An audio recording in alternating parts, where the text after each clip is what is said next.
I love you. Ladies and gentlemen, we here at FictionWorks 19 love long journeys. Very long journeys that take us, very far into long distant places. Like the Marvel Cinematic Universe, which has gone so long that we're exploring the side characters of movies from about close to a decade ago now. We're giving them their own show with Captain Falcon and the Winter Soldier, or is Black Falcon and the Winter Soldier? It's just Falcon. It's just Captain America and the Winter Soldier. The Falcon Captain and the Captain Winter guy. Captain. Red Captain and Falcon Soldier. That's right. We're talking about the Falcon and the Winter Soldier. Oh man. It's so ridiculous that okay, so Endgame ends. I'm the Green Traveler, by the way. And I'm the Faceless Leon. This is a podcast about movies and TV. It's about TV today. It is indeed. And my neighbor just left, so there's a yapping dog in the background, and my dog is liable to go off any second. So apologies for background noise, and welcome to amateur podcasting. We're professionals. But yeah, it's Endgame ends with spoilers for Endgame if you haven't wandered into the Marvel Cinematic Universe for whatever reason. But it ends with Steve Rogers passing off the shield to Sam Wilson. It is Sam Wilson, right? That is his last name. Yeah, I think that's right. Yeah, okay. Sounds right. Yeah, for whatever reason, I said it, and I was just like, that doesn't sound right. Sam Wilson, the Falcon, not the Falcon. Yeah, not the Falcon. The Falcon. Played lovingly by Anthony Mackie. I really love Anthony Mackie. Yeah. He is just a fun treasure. He is great. And, he does a great job. I haven't really experienced the Falcon much in my comic book reading of Marvel. I've stuck mostly to Spider-Man and just recently Black Panther, and he was in a few issues of the Black Panther, but I don't know, not enough that I got a good read of his comic book character to know if Anthony Mackie plays a great on-screen version of the Falcon. I mean, it seems like everybody fucking loves him like I do, so I think he's doing a good job in regards to the nerds out there who love the Falcon. But he is handed the shield at the end of Endgame. And so the question is he going to become the next Captain America? Yeah, and Marvel decides that we're going to explore that. We're going to explore that in the TV realm because they're doing a lot of limited series this year. I think I like that idea. What they're doing. I think it's a lot easier to digest a comic book story over a longer period of time. And but before we talk about this show, I want to talk about some other shows. So take me out to the living room, take me out to my chair, turn on the TV and binge the tube. I don't even care if I eat food, for it's the faceless pitch.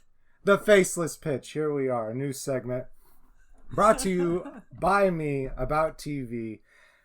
The faceless pitch will hopefully come to you every time we have a TV talks because, well, I watch a lot of TV and I want to talk about it. and I do not watch a lot of TV, and I'm sorry.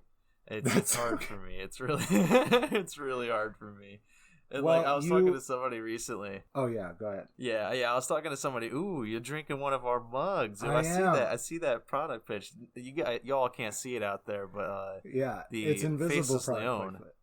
Yeah, the Faceless Leon is drinking out of one of our mugs, which you can. I might as well pitch us. You can get one of our mugs if you subscribe to our Patreon for a couple months. Yeah, as for our higher tier. Yeah, and in other lower tiers can get other merchandise too. There's other quips and things, and you can vote on threesomes. It's really nice. But yeah, I was talking to somebody recently about why it's harder for me to watch television. She's like, it doesn't make sense because television's much shorter, and then movies are 2 hours. You can watch one episode, usually under an hour or even in half an hour for some television shows.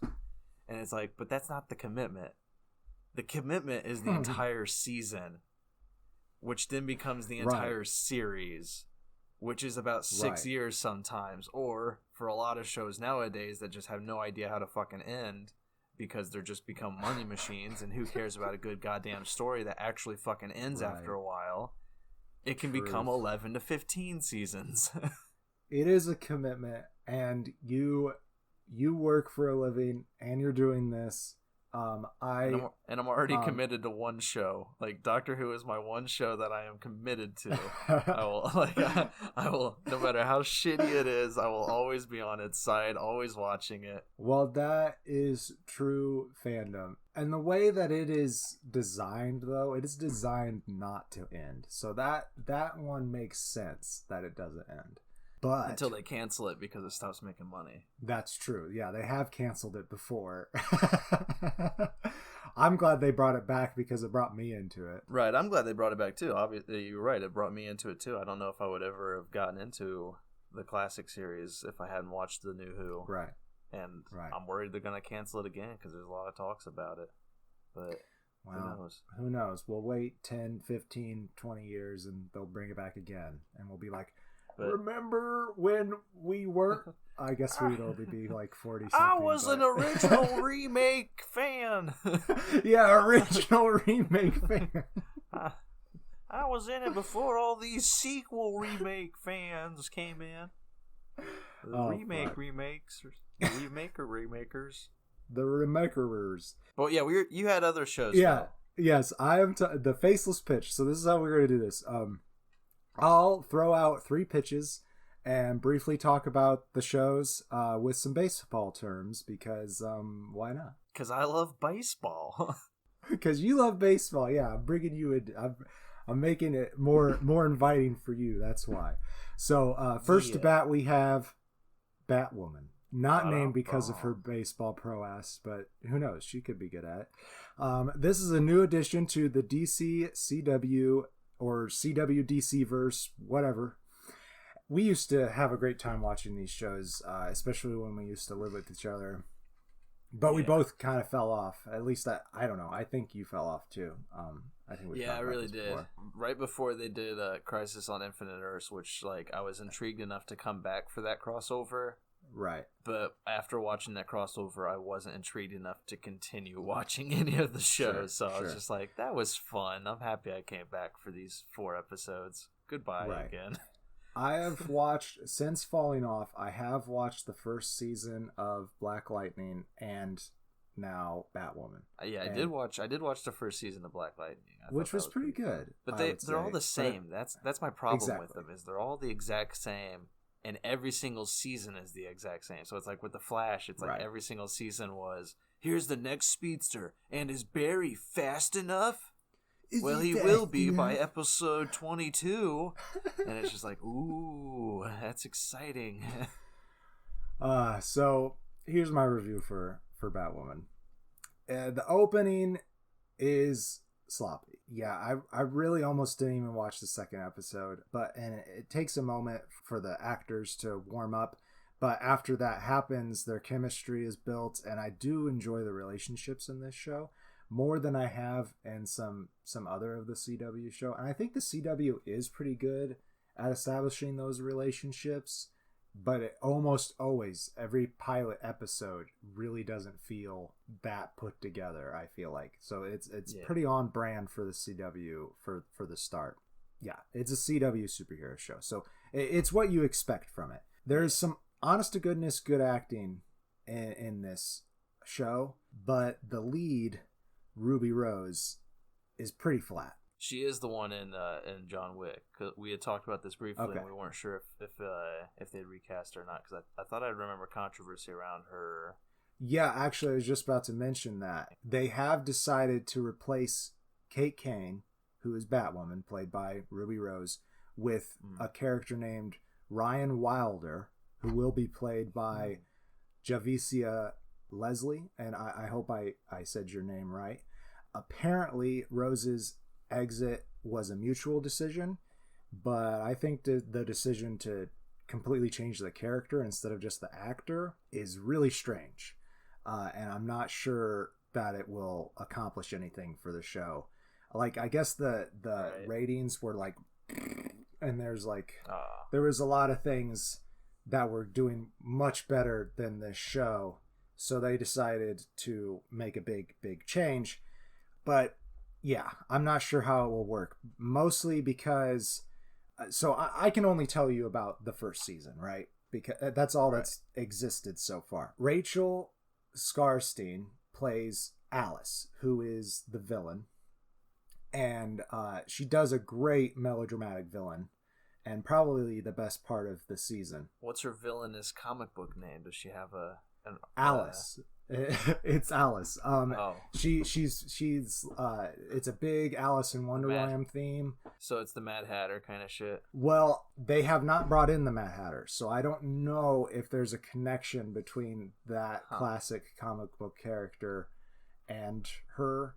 I was waiting for that to happen, but they do have other characters named Mouse, who is her like best friend / partner in crime, and the Caterpillar, who is kind of she hates the Caterpillar, and Alice is just kind of the think tank of the villain crew. Oh, gotcha. And they run a gang called Alice in I think the Wonderland Gang is what it's called, and they all wear bunny masks and stuff.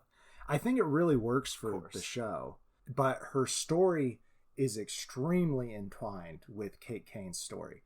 So I don't know how they're going to pull it off, because they at the end of the season, and I think they're going to bring Alice back. I mean, she was the best part of the show, so I hope they do. At the end of the season, in the finale, it's built up for her to be a major part of the show still. But like I said, that story is so intertwined with Kate Kane's backstory that I don't know how they're going to fucking do it. I think I didn't know if I was going to give the second season a chance, though, after watching it. Like, I wanted to see what it looked like. But now that they have this cast change, I am kind of curious. But this is what I have to say about the first season. They had that crossover episode like they do with all the CW shows, right? And after that, the show, it really affected the following episodes a lot more than I would have liked it to, in a very strange way. Like, they do stuff with the multiverse and stuff, you know, and I just didn't feel like it fit what was happening in the show so far. But the final 2 episodes were great. All in all, this show seemed to be heading towards a foul ball, but ended up sealing second base. But I doubt it will have more than a second season, unless pinch hitter Javicia Leslie can manage a grand slam. That's what I have to say about it. Grand slam. So like she loaded the bases somehow, huh? Yeah, somehow. I would say for me, if you lobbing this at me as the pitch, the faceless pitch, I would say I would have checked my swing at it. It would have looked interesting. I would have almost went for the pitch. I would have almost swung at it, but then I would have been like, no, that's probably a ball, and I would have held up. I would have checked my swing on this one. I think that's fair. So, our second pitch. The Great British Bake Off, which for some reason is called The Great British Baking Show on Netflix. I'm not sure why, but it is called The Great British Bake Off. Next to the plate. My wife and I love this reality TV competition. So typically these shows are hit or miss for us because, you got people doing cool things, but and they're trying to see who does it the best. But the producers always seem to try to make a villain in these shows. And have like surly ass judges that are mean to the people who are, working hard and are doing things that I could never do. The Simon Cowell effect. Exactly. That's what made it popular. But we haven't watched the show after it changed broadcasters. It was on BBC, and now it's changed over to Channel 4, and I think since it's changed over to Channel 4, it's been directly dropping its seasons after the season's over to Netflix. And when that happened, the hosts, Sue Perkins and Mel, I'm gonna say your last name wrong, and I love you so much. You and Sue are the fucking best.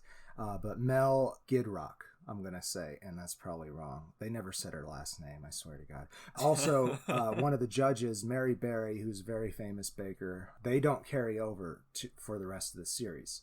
Paul Hollywood does come in. He's in the whole show. So he is the one remaining strain from the old show. And we're kind of worried about how that will change. But I'll talk about what the show was like before that. So the hosts and the judges were always very encouraging to the bakers. And that's why I love this show. And that Paul Hollywood is also encouraging, but he has this kind of intimidation factor over the bakers for some reason. Like, they always are talking about how intimidating they feel about him. But really, like, when he gives his critique, it's always, matter of fact. It's never to hurt their feelings. And he is encouraging, and he does give them tips after the judging's all done. He's like, if you would have done it this way, I think it would have come out better. That kind of stuff. So we're hoping that so they replaced Mary Berry with Prue Leith, and I hope that her and the trade-off for Noelle Fielding and Sandy Toksvig goes well. Sandy does get traded again for Matt Lucas later on. Ooh, I like him. Yeah, exactly. I've enjoyed performances in the past from Matt Lucas. So he's in Doctor Who. Yeah, he is in Doctor Who. So we'll see if it keeps on being great. But the first half of this show, I will say, is an RBI hit in by the personalities of the host and the judges. So hopefully that carries through and this change is not a franchise mistake. So what do you say? I would say easily recognized right from the get-go, like straight out of the pitcher's hand, ball in the dirt. I'm not going to go for it. I'm not interested. You're not going to go for it. It's just not your kind of show. Reality TV in general is like the biggest turnoff for me. Like once it's on, I'm done. I'm into a book. Right. It does not. There's just so much, because a lot of reality shows, like you said, there's always the one judge whose like sole purpose to be there is to ridicule the people. Right. And I am a true believer that anybody's art, no matter how bad, is worth encouraging. And so it's like, obviously you always have the judge who is there for constructive criticism. Like you said, all reality show is very, very textbook in how it's all constructed. Right. And how it's all captured on camera is also very false to me. That's why it's like it really bothers me, is because it's not actual reality television. It's all, even if it's not scripted, it's all thought of in such a way to make it the most interesting. And it's just, I can't turn my mind off for it. Yeah. I would say that this first half of this series is definitely an exception to that rule, because I used to like I've never liked reality TV shows that are just like, hey, here's some people that are doing something interesting with their life. Let's go put cameras on them and do scripted things with them that would never happen. But the competitions I used to be into, like Face Off, where they do movie makeup and shit like that. Like, you get to see some cool shit. But like I said, the producers always fuck it up with trying to put a story in there that didn't need to happen. This show does not have that in the first half of this series. Like I said, I can't speak for the second half. We literally just watched the first episode when the change happened today. So I can't say. I don't know. I would give at least that first series a try to give it a taste, because it is tasty. It always makes me hungry. And well, I was like, they love each other in the tent. It's nice. Yeah, I was ruined on it as a child, because it's like one of the things I always enjoyed was watching shows like American Idol or like Dancing with the Stars and those kind of things with my mom. I didn't like the show. I liked watching it with my mom. I liked that experience. Right, that it was a good bonding moment. But I hated the shows, because it's just like, it's for some of these people, even though it's clear that they're paid actors who are made to just like get up there and look really bad so we can get like this really terrible performance on camera, because it's like, it's obviously not real.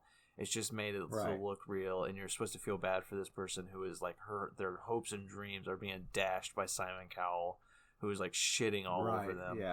And it's like, and it's like, I can't stand that kind of art, because it's just like, haha, let's laugh at this person whose like dreams are being crushed. And it's just like, no, fuck this. I hate that too. I hate that too. It ruined me. It ruined me for all reality show. Like, it's Right. as you mentioned, Face Off was something that I could actually watch. I remembered watching that with you a lot. Yeah. But I only watched it because I enjoyed watching them build something.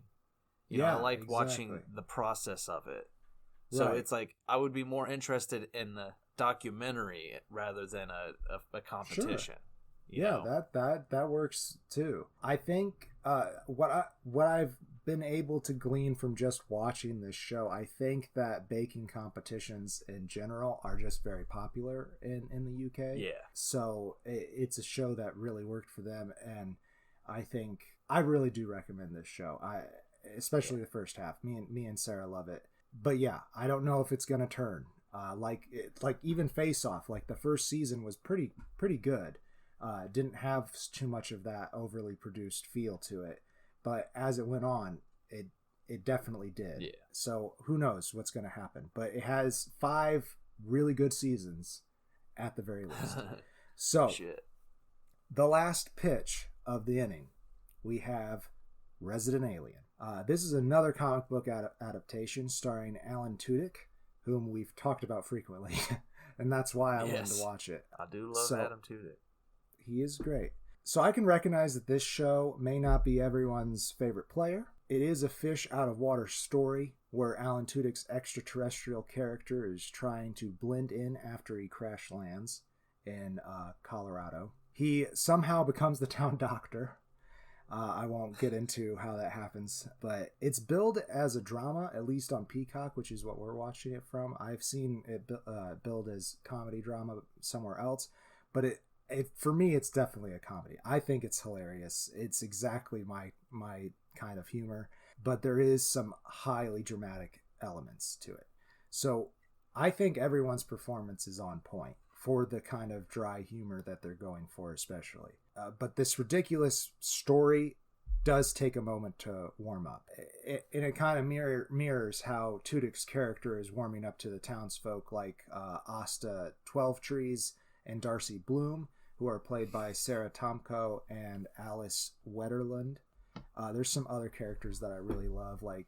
I like the sheriff character who he's like the only black guy in town, and he insists that everyone call him Big Black, and they're like, no dude, that's problematic, we're not going to do that. So that's pretty funny. But his Liv is probably not sheriff, excuse me, his deputy Liv is probably my favorite character because she's way more competent than he is, but he shits on her like all the time, but then she finally stands up for herself, and it's a great moment.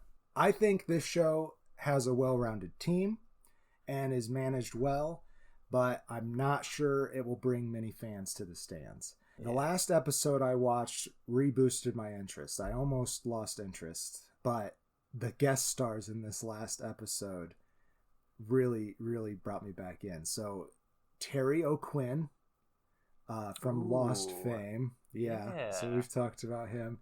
He's in it, and I think he's going to become a more recurring character because he is an alien tracker.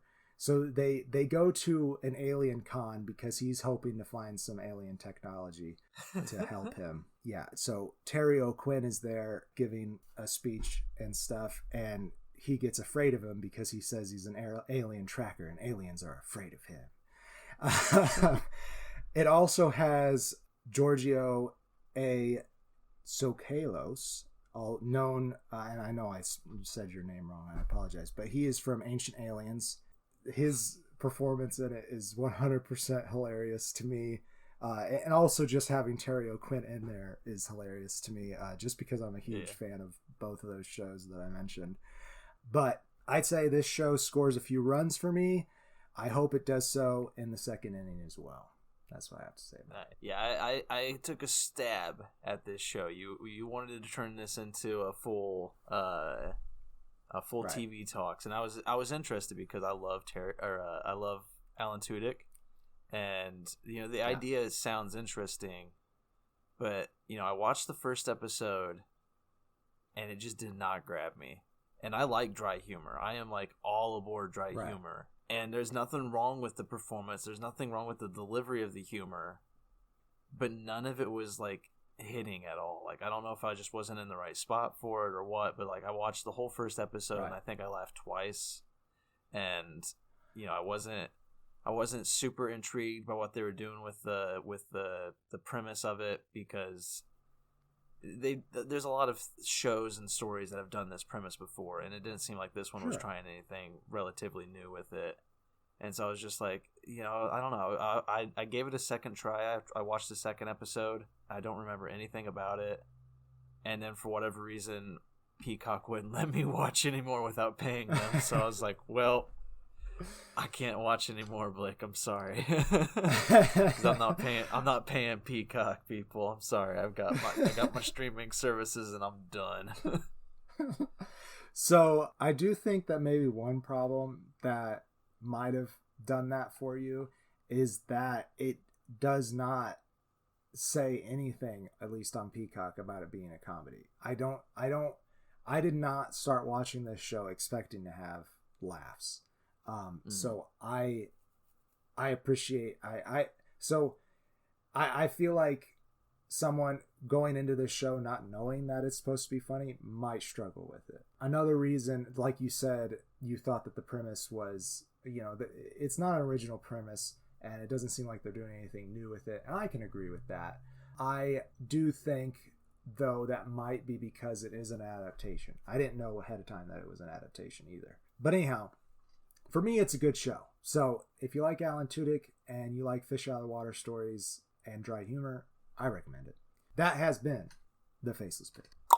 Nice. That was an attempt at a radio baseball hit sound. It sounded good on my end, so we'll see. We're bringing back the radio, man. We're doing it. Which might as well segue into, we always have a nice little D&D radio show that comes out, The Adventures in Falcon. You can also check that out. That's right. Yeah, it's a lovely little show. We're about halfway into the first season. I don't know if we're gonna call them seasons, but I do think adventure. We'll do seasons. I would say, well, broadcast wise, we're not quite that far in, but production wise, yeah, we're about halfway, and there might be a break, a mid season break to help us get caught up on production end, but we'll see. But yeah, we're having a lot. I love making that show. I love making this show. Yeah. So we have very good lives, I think, at least with what we're doing with our free time. Yeah, exactly. I would love to make it just my work time, but yeah, we would love that. And if you want to support the show, write us a review or rate us on Apple iTunes. That'll get more people involved in the show. And if you really love us, you couch potatoes out there, like the Faceless, like the Green Traveler said, I'm the Faceless Leon. You can go to patreon.com/Green and Faceless and check out our tiers there. So hell yeah, the Falcon Captain, and Winter Soldier, the Falcon, the Winter Soldier. Yeah, here we are. We met one of them. Yeah, they made it a show. We met the Winter Soldier. Sebastian, played by Sebastian Stan, who I love. He is a very beautiful man, and a very beautiful at heart man too. I got a little bit of a man crush on him. And he is a very attractive man. He is a very attractive man. We met him first in Captain America way back in the day. I don't remember which Marvel movie that was, 3 or 4. I can't remember. I don't know. The first Avenger. That's which one it was. Right, way back in Phase 1, like it's so ridiculously long ago, and we met the Falcon, I believe, in Captain America 2. I'm not sure if that's correct, but I believe it was. That might be right. He's I don't think he was in Avengers. No, well, he was running around. And he keeps coming up on his left, and he's just like on your left, on your left. I think that was the first time we met Sam. And here we are. Sam is struggling with the choice of, do I want to be the next Captain America? Black man in America, especially in today's contentious times. It's a difficult decision. There's a lot to weigh on that mantle right there. Do you want to fight for a country that doesn't fight for you? And Sam is a beautiful character to make this decision in this cinematic universe. because he is a social worker. He is trained in dealing with stress and helping vets with PTSD. You know, we've seen him become a good leader through compassion. Right. And that's what, that's very much a Steve Rogers trait. Exactly. And there's a lot of anger in him too. There's a lot of indecisiveness, not sure of whether or not he is of hero quality, like an Avenger hero quality. And I would say that was my only stipulation going into this too, was I really like the idea of Sam as the next Captain America, but I didn't see him as an Avenger. I didn't see him as being able to fill the shoes of what the Avengers need, given what the big bads were that were coming into the cinematic universe that we know from spoilers and leaks.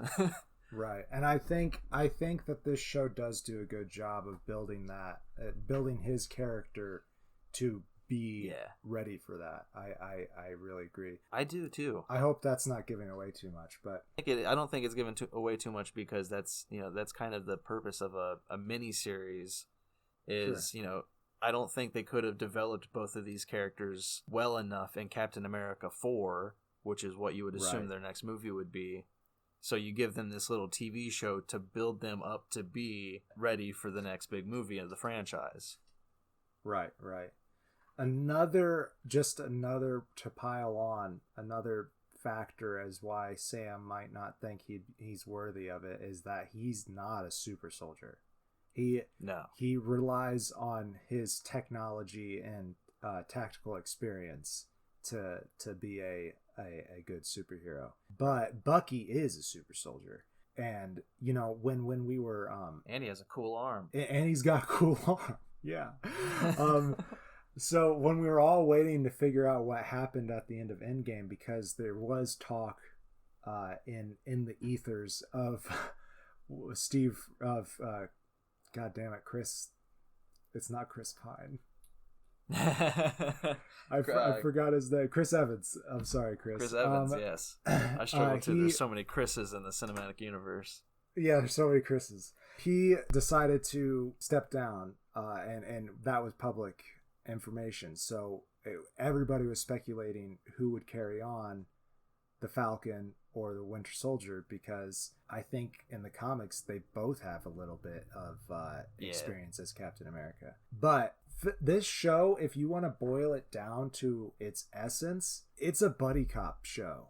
That's what it is. Well, even more specific, it's a buddy cop spy show.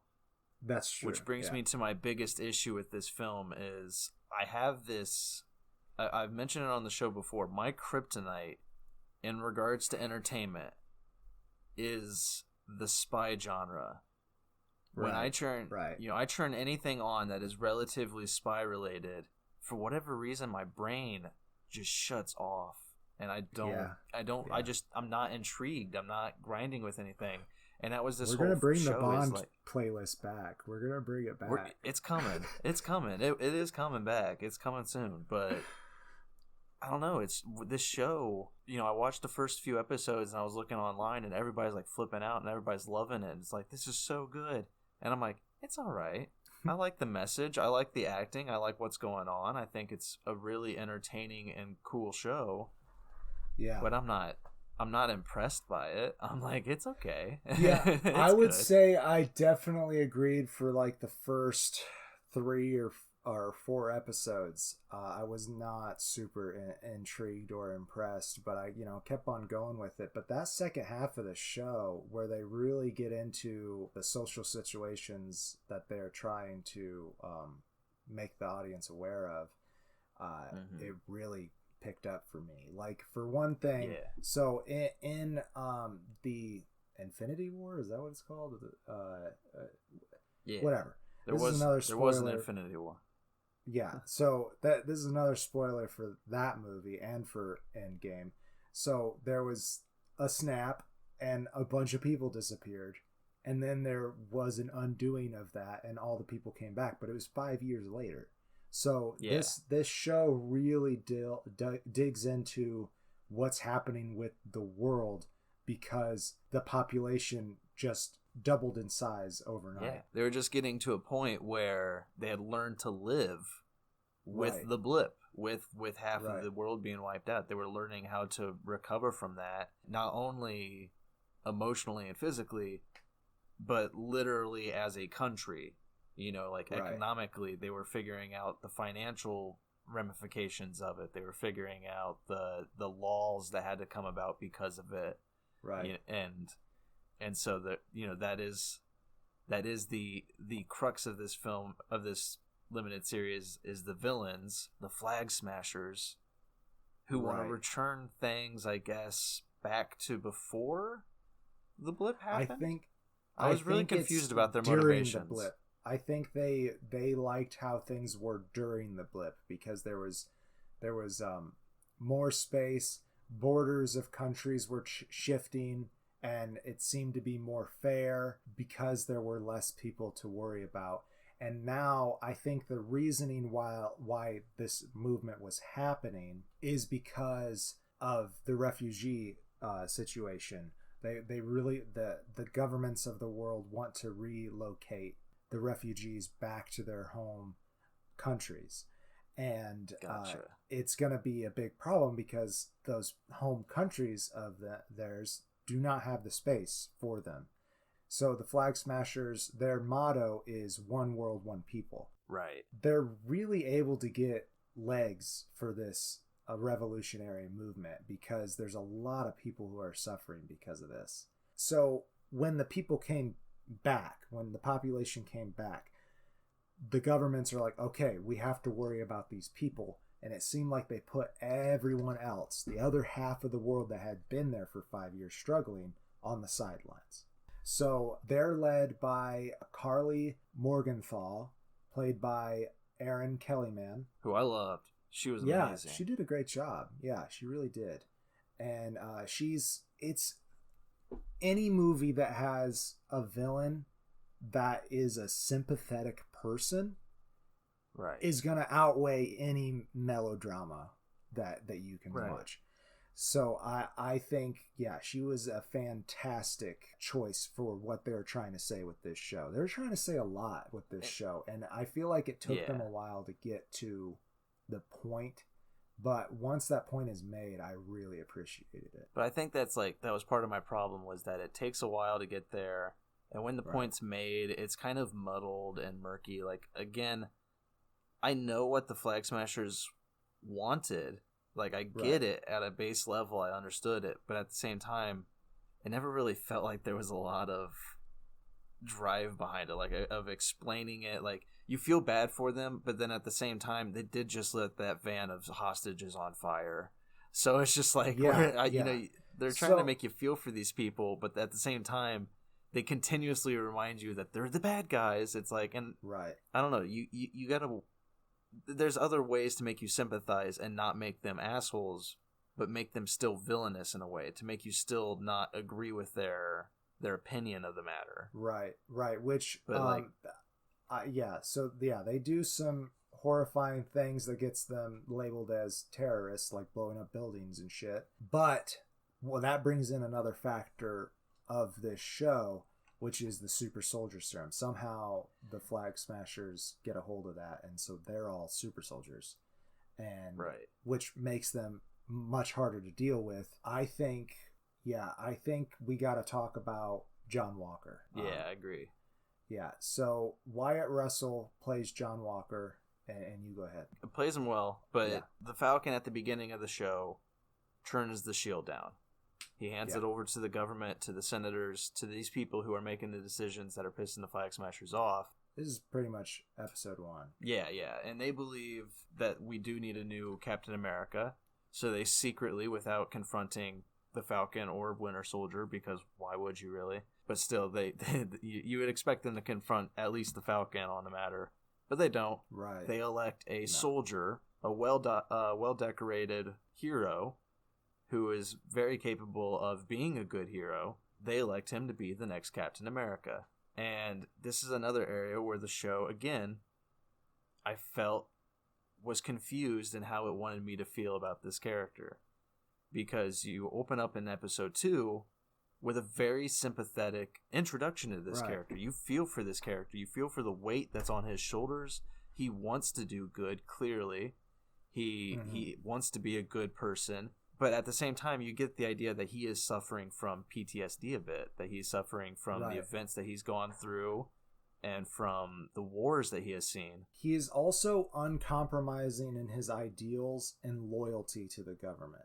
So, yeah. Captain America, when he started out in World War II, obviously he was an American soldier. But after he comes back from being frozen, I don't know if that's spoilers or not. That's like ancient. That's like ancient Marvel shit right there. So he comes back. He's kind of in this gray area of being part of the U.S. government and just being a symbol of freedom. But John Walker, 100%, is an agent of the United States. Yeah, you would say he is a U.S. agent, yeah. Well, we had some technical difficulties there, so I'm not quite sure where it cut out. Hopefully it's a nice, seamless transition. But I believe we only had 2 more characters, really, that we needed to talk about. True. First off, there was Sharon Carter. I believe you had some stuff to say about Sharon. I did have some stuff to say about Sharon Carter. I mean, I did too, of course. They bring her in pretty early on in the show, and she's throughout the show, but she does disappear for a little while. I think that's something you said, but yeah, I think they, like, for me, this show started out having the same problem as the problem I had with this character in the movie that she was in. So in the movie, they did hardly anything. I don't remember. It's whichever one of the Avengers movies that was very Hydra heavy, but I don't recall if it was a Captain America movie or an Avengers movie. Whatever. Anyhow, or if it was Civil War, yeah, it might have been Civil War. But either way, they didn't do anything with her character, so I didn't really remember her when they brought her back. Besides the fact that she's like the granddaughter of Agent Carter, who's Cap's ex-girlfriend. I shouldn't say ex-girlfriend. Right. They never Dead really girlfriend. broke up. Dead is probably better. Yeah. Anyhow. They do actually do something with her in this story, and it took a really long time for them to do that. But you said that you saw it coming. I didn't see it coming. Yeah, it's just very, I don't know. I don't know if it's just how I was watching this show or what, but like I didn't remember her character when she appeared. I was like, oh right, that's snapping my fingers. What's her face from? Yeah, I remember her. I guess. Yeah. And and then she just disappears. She just disappears, and there's this MacGuffin that's running throughout the show. Like, I'll just say, what is A or what is X? I'll say, what is X? And it's just there's that MacGuffin going around. That's what is X. And then she appears, and then she's gone, and I'm like, oh, well, Chekhov's gun. She appeared, everybody's wondering what is X, she must be X. And lo and behold, you get to the end, and yeah, she was X. And I'm just like, I don't know, it was such a connection for me that was like very obvious that I didn't know why they were even bothering. So, X is introduced into the show, and there is a red herring for X, and that kind of abruptly ends. And I thought that they just had dealt with that. I did not think that was going to go any farther until it ended up that she was X. So I was surprised by it. I don't think it was super impactful by any means, but I am intrigued with what they're going to do with it in the future of the MCU, though. Yeah, and I don't know. I just didn't like. Yeah, I didn't like the twist. It was very weird for me. A twist I did like, and I'm not gonna put up a spoiler wall, but if you don't want any spoilers for this show, skip forward. You know, we might have another technical breakdown, so just skip forward to the next time you have a weird glitch happen. But for whatever reason, Bucky and Sam decide they have to bring in a certain individual to help them solve the big issue going on in one of the episodes. And that individual is Baron Zemo from Civil War, the one villain that, you know, was different from the mold of Marvel villains. You know, I liked Loki, and then everybody else was basically like Loki, just this like opposing figurehead that's just mad and crazy. And then along comes Baron Zemo, who's really he has a motivation. When you find out that motivation, you kind of sympathize with him. You know, the Avengers are too powerful and they have too much sway over important events, and they need to be brought down. And when he makes his argument, you kind of understand where he's coming from. And yeah, and you're left thinking, yeah, maybe the Avengers do need to be broken up a bit. Maybe they do need somebody to step in and oversee them and their actions. And I like that. I like that villain idea. He was a really cool villain. So bringing him back and focusing on him more, like going into his character, it was a lot of fun.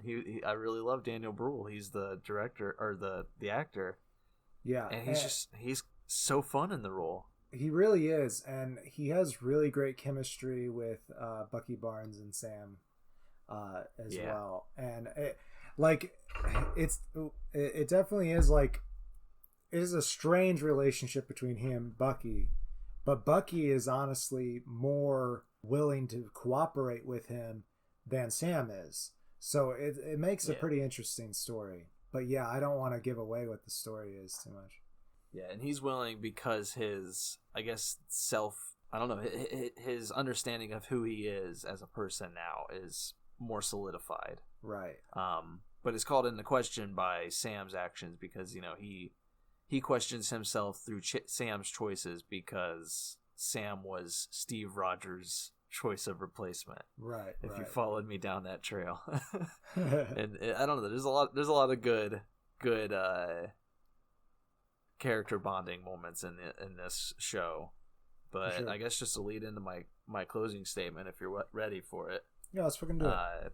Even with all the character bonding, even with the great action scenes, which there is a lot of good action scenes, it kind of reminded me of Mission Impossible at times. Not as of high quality, but in the impact of the action that's going on, you know, you kind of feel everything. Yeah, I really did like it, but you know, I kind of tuned out for most of the show, for most of it. The message was important. The message kept bringing me back. There were so many good messages. We didn't talk about Isaiah Bradley, but he's another character that's touched upon that I really liked his storyline. I liked what they did with that and how they tied it in. How they tied that into the Falcon is really emotional, and I really enjoyed it. And the character work is great, but you know, the villains were kind of just I'm gonna forget the villains, I feel like, and I hate that I'm gonna forget them. But the Flag Smashers were just kind of this weird faceless organization that I really only liked Carly Morgenthau, and that was it.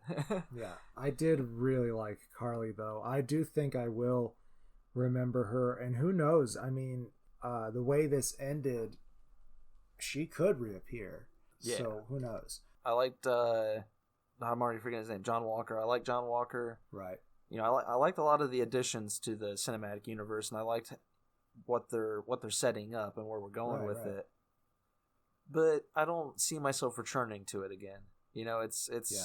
I think a lot of people will be really happy with this show. I personally just wasn't. You know, I was kind of just like, this is good, but I'm just gonna brush it off and not really remember it in a couple years, sadly.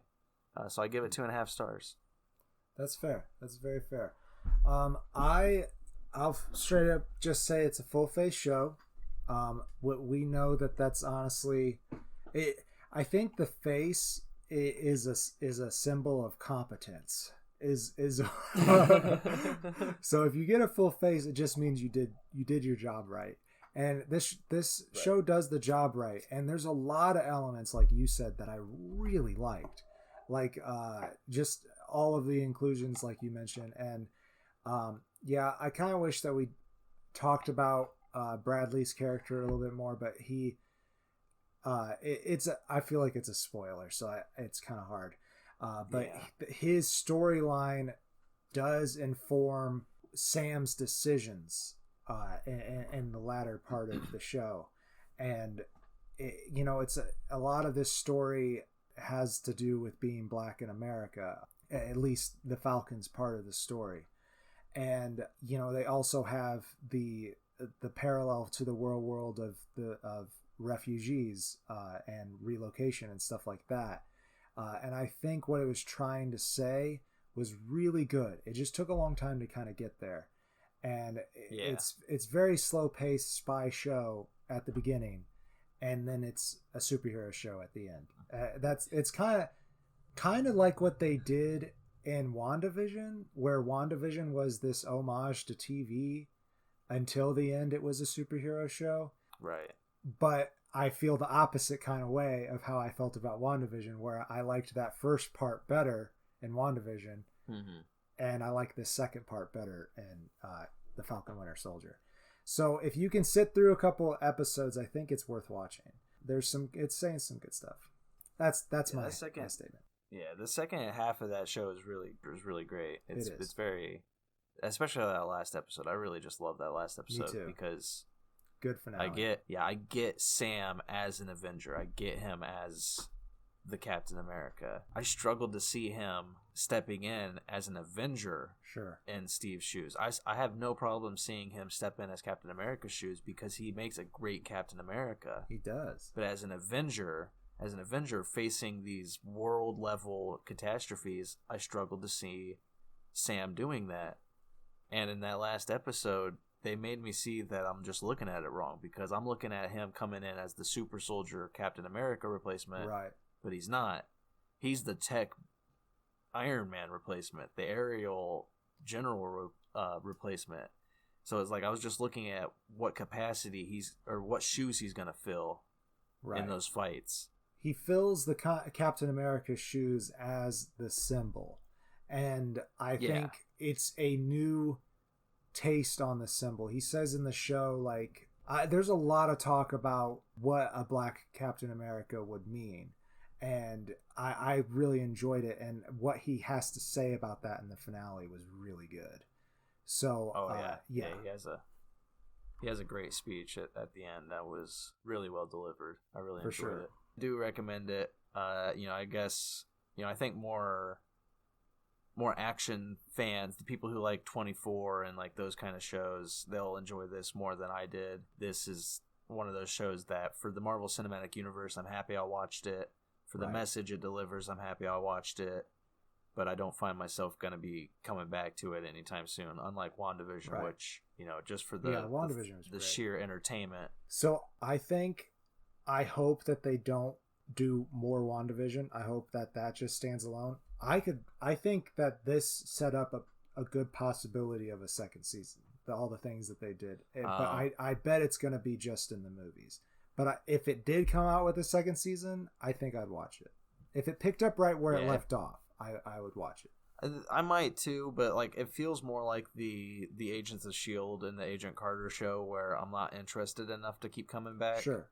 So it's like maybe another season I would, but 3, that's pushing it. I might not be coming back for 3 seasons. Right. I think as a show, this did a great job at setting them up to carry their own movie. So I think going for a next movie would be the smart choice in my regard. Maybe other people like it more as a television show, but I would rather see Anthony Mackie take this role as the star in his own movie. Yeah, I would love that, definitely. But they do a very good job of sharing the spotlight between the two of them, and I think that we did focus more on Sam's character in this review. But there's some great Bucky stuff. There really is. I think, though, that's our show. I think that is the episode. I think it was a good episode. Yeah. It might have been a little spoiler-y, but it's kind of hard to talk about these things that's built on, I don't know, 25 movies or something like that. And again, there might be that weird truncated moment where my computer just completely crashed, and we were lucky that some footage was saved. So I hope it's good, people. I'm so sorry. Yeah. Well, we love you. We do. And I have been the Green Traveler. And I have been the Faceless Leon. Safe travels, and good night. Green and Faceless on the Couch is a proud production of FictionWorks 19. If you like the show, please show your support by rating and reviewing us on Apple Podcasts. Like, follow, subscribe, wherever you might listen. We also now have a Patreon account. If you feel so inclined to support us in a financial manner, please become a patron by visiting patreon.com/greenandfaceless. You can also find more information about us on our Facebook account or on the FictionWorks 19 Instagram account. Thank you so much for listening.